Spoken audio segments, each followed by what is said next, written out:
Bora mergulhar de cabeça num dos projetos mais audaciosos e, por que não dizer, polêmicos do futebol brasileiro atual. O Bahia sob o comando do City Football Group.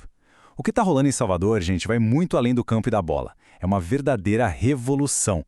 E hoje a gente vai entender cada detalhe dessa história.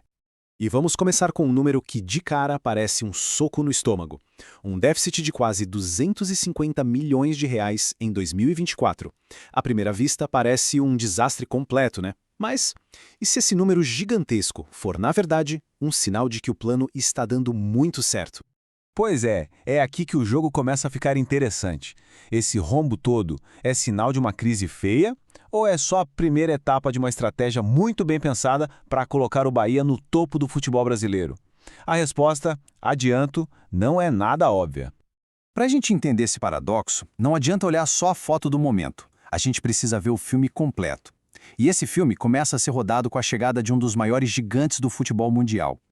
A história vira de ponta cabeça em maio de 2023.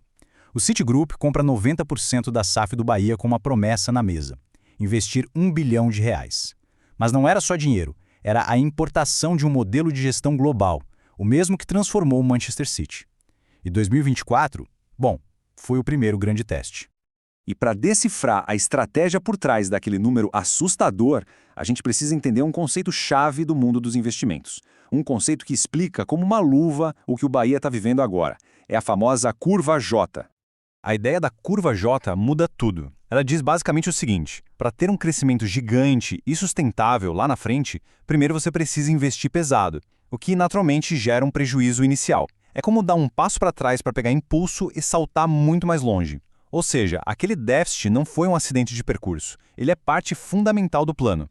E o ponto crucial é este: o Bahia está exatamente na fase 2. O Citigroup está botando a casa em ordem, pagando dívida antiga e, claro, montando o elenco para brigar lá em cima. É um investimento pesado no futuro, mas os primeiros sinais da fase 3, a do crescimento, já estão aparecendo.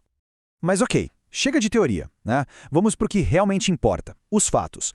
O que esse investimento todo já trouxe de resultado prático para o Bahia dentro e fora das 4 linhas? A resposta é muita coisa.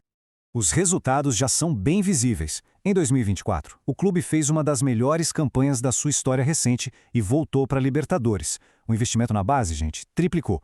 Quase 100 milhões em dívidas antigas foram quitadas e a receita cresceu 30%. Isso mostra uma saúde financeira que vai muito além daquele déficit pontual.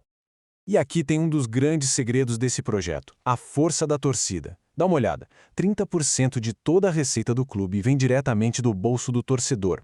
Bilheteria, sócio, camisa, é um engajamento que impressiona.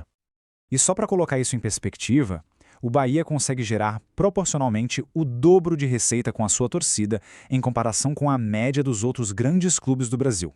Isso é um ativo gigantesco que, claro, o Citigroup soube identificar muito bem. E com a casa arrumada e a torcida jogando junto, o Bahia começou a virar o jogo em outra área que é decisiva: o mercado de transferências. E a transformação aqui, olha, foi radical. Em setembro de 2025, o clube quebra todos os recordes possíveis. A venda do Lucho Rodrigues por 22 milhões de euros não é só a maior da história do Bahia, mas de todo o futebol nordestino. Um marco. E não foi um ponto fora da curva, não. Dá uma olhada nessa lista. As 3 maiores vendas da história do Nordeste agora são do Bahia. E todas aconteceram no mesmo ano, 2025. Isso não é sorte, é método. É saber valorizar o atleta, é saber fazer negócio. Tudo isso leva a gente a uma conclusão inevitável. O Bahia mudou de patamar. Deixou de ser um clube formador que servia de vitrine para os outros e se tornou um protagonista, um que dita as regras do jogo. A dinâmica se inverteu completamente. O clube que historicamente vendia seus craques para o Sul e Sudeste, agora vai lá e compra os jogadores deles. Contratações como as de Rodrigo Nestor, ex-São Paulo, e Jean Lucas, ex-Santos. Há alguns anos isso seria impensável. Hoje é a nova realidade do esquadrão. E para quem ainda tem alguma dúvida do tamanho dessa transformação, segura esse dado. A receita do Bahia que vem da torcida, com bilheteria e sócios, já é maior do que a de Inter, Grêmio e Santos, somados. Isso reposiciona o clube numa prateleira completamente diferente. Aquela frase famosa do CEO do Citigroup, o Ferran Soriano, nunca fez tanto sentido. A bola não entra por acaso. O sucesso em campo é só consequência de uma gestão profissional, de um planejamento frio e de longo prazo. Nada acontece por acidente. E é com essa reflexão que a gente encerra. O City não comprou Bahia por caridade, comprou porque viu um futuro brilhante. E com isso, pela primeira vez, o Nordeste começa a jogar de igual para igual com os gigantes do futebol brasileiro.